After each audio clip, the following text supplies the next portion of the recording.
네, 안녕하세요. 이 시간에 S맥 보도록 하겠습니다. 일단 S맥 지금 이 보유 계시는 분들도 관심을 갖고 계시는 분들께서는 아마 파미셀에 대한 영향, 참 이거를 어떻게 이제 생각을 좀 하고 계시는지, 그리고 여기에 대한 부분 좀 고민을 하실 수도 있고, 그러니까 고민보다 생각을 좀 하실 수 있지 않을까 싶습니다. 혈장 치료제로서 레누스비르 자체 효과가 없다. 그러면 S맥 반사이익으로 볼 수 있는 상승을 이어갈 수 있는 그런 모습일까? 아니면 꼭 그렇지만 않죠. 그러니까 이 파미셀의 이런 내용 때문에 S맥이 올라간다. 또는 반대로 파미셀이 이러한데 S맥이라고 이러한 일이 없을 거는 아니다. 그죠? 그러니까 똑같이 랜드스비르에 대한 효과, 이 효과가 없을 수 있다라고도 충분히 나올 수 있다라는 그런 또 생각을 할 수 있지 않을까요? 제 개인적인 생각인지는 모르겠습니다만, 그러니까 제약 바이오에 있어서는 항상 이러한 생각을 하셔야 돼요. 뭐 호재성이 있고 기대감이 있어서 우리가 이 매매를 하지 않습니까? 거의 대부분 어떠한 확정이 된 게 아니라 기대감이죠. 그래서 우리가 제약 바이오를 매매할 때는 기대감이다.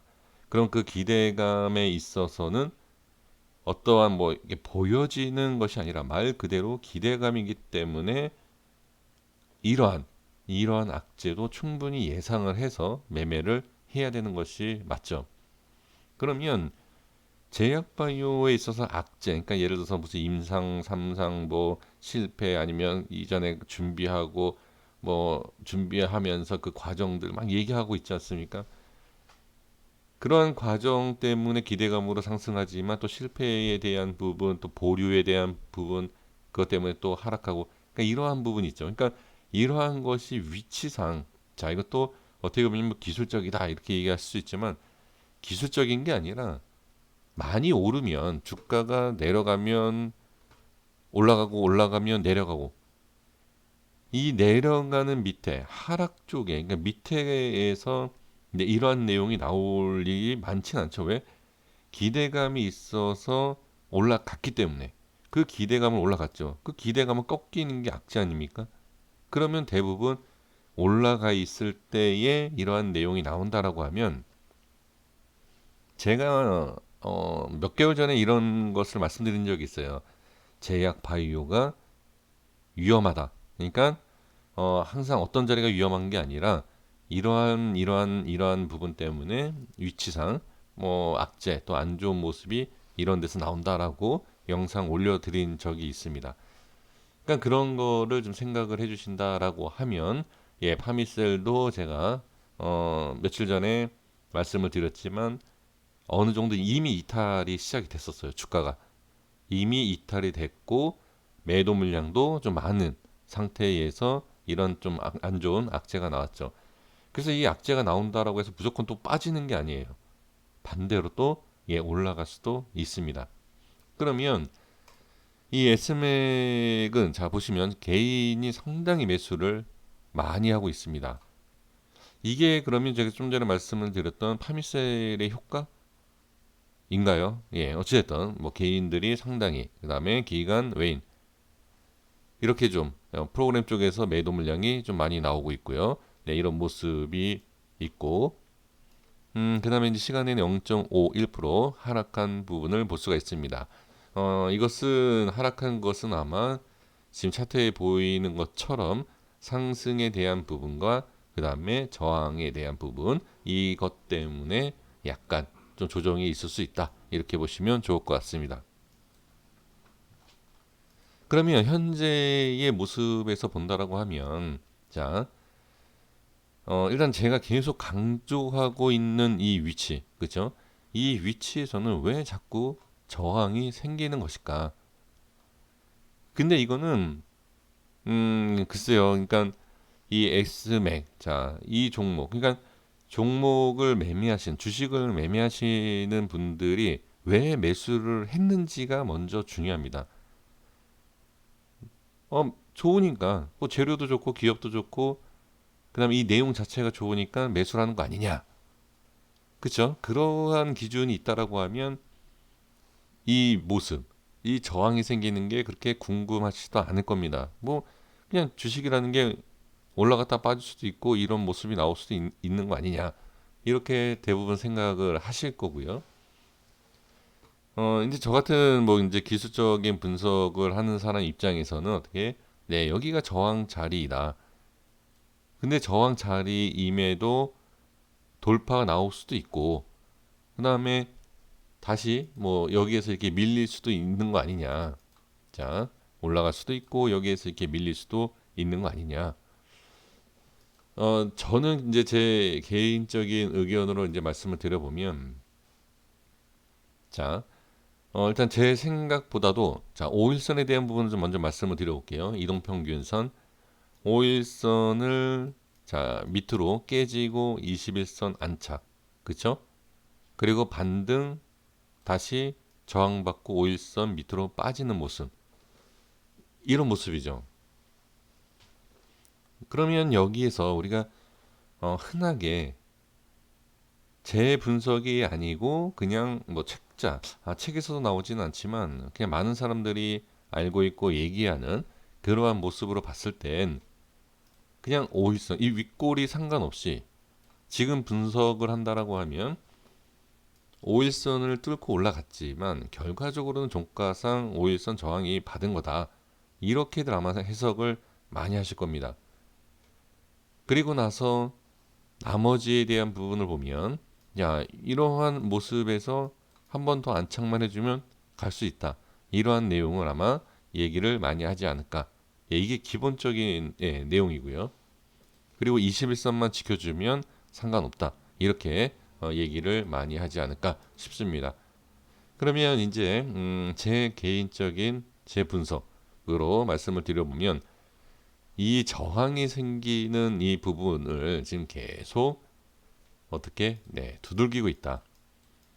이 자리를 두들기고 있는 이 위치에서, 자, 이러한 상황에서 지금 이 5일선도 5일선이지만 이 음봉을 잘 보셔야 돼요. 이 음봉이 상당히 강한 저항이다. 제가 이걸 라인을 이미 여기 이 모습을 미리 설정을 해 놓고 저항 저항 저항 이렇게 받고 있지 않습니까? 그리고 제가 지금은 또 이 저항받고 있는 음봉 이 두 개를 말씀을 드렸죠. 그럼 이 음봉의 거래량을 보시면 별로 많지가 않아요. 거래량이. 그 거래량이 많지 않기 때문에 이게 저항이 아니다. 이렇게 생각하시는 분들이 계실 수 있습니다. 하지만 거래량이 많다라고 해서 그게 기준 캔들이 되는 게 절대 아니에요. 그러니까 거래량이 많다는 것은 말 그대로 거래를 많이 했냐 안 했냐라는 거지. 이게 뭐 엄청나게 이 안에 매물이 있다. 그렇게 분석을 하면 절대 안 됩니다. 그래서 지금 상황에서는 이 캔들적인 위치, 그러니까 캔들에 대한 그런 분석이 저는 중요하다라고 보여집니다. 그래서 이 라인대에 대한, 자, 여기 보시면, 자, 이렇게 이런, 자, 음봉 캔들에 올라갔다가 지금 다시 이렇게 밀리는 이런 상황에서 다시 한번 올려주는, 자, 제가 쉽게 좀 설명을 말씀드려 보면, 지금 이 위치에서 이게 여기 음봉 위치다라고 보면, 자, 다시 한번 그릴게요. 지금 이 안에 이 음봉 안에 있지 않습니까? 이 안에만 있으면 돼요. 지금은 이 부분, 자, 그리고 제가 이 라인대 지지되는 라인대를 설정해 드렸죠. 이 음봉이 생기면서 이 밑에 찍었다는 얘기죠. 이건 저점은 확인이 된 거예요. 저점이 확인이 되고 올라가는 이 모습, 그리고 이 위에 안착을 했죠. 이거는 제가 아주 타이트하게 제가 분석을 하는 겁니다. 그러니까 뭐 넓게 분석, 그러니까 넓게 제가 얘기를 해서 이런 자리, 자, 예를 들면 이 자리 뭐 아니면 여기까지 밀려도 괜찮다. 여기까지 밀려도 괜찮다. 이거는 넓게 보는 좀 범위가 넓은 그런 분석이죠. 이런 넓게 보는 분석이 있을 수 있어요. 근데 그거는 이 앞에 어떠한 모양이 있었냐에 따라서 이렇게 넓게 범위를 잡을 수 있다. 그러니까 이거는 지금은 SMAC 같은 경우에는 이 좁은 범위 있죠. 이 범위 안에서 우리가 대응을 하는 게 좋다라는 거죠. 그래서 제가 말씀을 좀 이렇게 돌려서 좀 말씀을 드린 것처럼 이렇게 보여지는데, 음, 자, 이 음봉에 대한 이 라인 때 여기가 이탈이 되면 다시 어떻게 되죠? 이 저점이 되는 거죠. 이 자리. 이 전에 빠졌었던 이 캔들, 그렇죠? 여기에 다시 빠지게 돼요. 그러면 중심 자체가 저항이 생기는 이 중심 자체가 이 밑으로 쏠리게 된다라는 거죠. 그 쏠리게 되면 이 쏠리는 모습에서 지지를 잘 받는 모습이 나와야 된다. 이렇게 빠지면서 어떻게 여기서부터 이제 거래량이 터지기 시작한다라고 하면 좋은 모습이 아닙니다. 그러니까 지금 이 모습에서는 저는 괜찮은 모습인데 이 우회를 또 안착을 해주지 않았습니까? 이 안착을 해주면서 어떻게 다시 말씀드려보면 이 음봉 안에 올랐다는 얘기죠. 이 음봉 안에. 그래서 이 음봉 안에서만 이런 횡보라든지 또는 바로 돌파만 나와주면 이 음봉에 대한 저항이 어느 정도 해소가 된다. 이렇게 볼 수가 있다는 거죠. 이 음봉을 제가 자꾸 강조하는 이유가 있습니다. 지금 자 이거를 말씀드리면 좀 더 이해가 좀 쉬울 수 있을 것 같습니다. 기준이 있으면 주가가 이런 모습을 이렇게 우리가 움직이는 걸 확인할 수 있지 않습니까? 근데 지금 여기 보시면 그러니까 기준을 잘 잡으셔야 돼요. 지금 기준을 제가 여기를 중간 이렇게 보면 이런 식으로 이렇게 그릴 수 있다는 거죠. 근데 이거를 이렇게 그려서 보면 이런 식으로 갔다가 밑으로 빠져서 이렇게 올리면 상관없지만 기준이 제가 보는 기준으로서는 좀 명확하게 여기가 저항이고 지지가 맞기 때문에 여기에서 밀리기 시작을 하면 좋지 않다라는 거예요. 그래서 지금 이렇게 이 음봉 아니면 그림이 어떻게 되죠? 이렇게 많이 내려와서 이게 아니고 이거라는 거죠. 이렇게 중심에 대한 부분 이렇게 올릴 수 있는 이런 모양이 나와야지만 상승이 나올 수 있다라는 것을 그림을 한번 제가 그려보는 겁니다. 자, 반대로 여기를 볼까요? 자, 여기를 보시면 여기는 확실히 얘기가 달라요. 왜 얘기가 다르냐면 이게 상승이 나왔기 때문에 지금 이런 모습이 나오는 겁니다. 근데 여기 이 상승한 모습이 없이 여기에서 이렇게 볼게요. 이런 식으로 이렇게 이렇게 나와야 돼요. 지금 반대로 나왔죠. 자, 차트를 돌려볼게요. 자, 이겁니다. 이렇게 해서 어떻게 이런 식으로 이렇게 해서 어떻게 이 밑으로 깨지는 게 아니라 찍고 이렇게 올라가는 거죠. 이 비슷한 모양이 지금 여기이다. 근데 이게 지금 단순하게 제가 차트적인 이런 흐름을 갖고 말씀드리는 것이 아니라 캔들에 대한 이 캔들에 대한 분석을 했을 때 이러한 내용이 충분히 나올 수 있기 때문에 제가 이 말씀을 드리는 것입니다.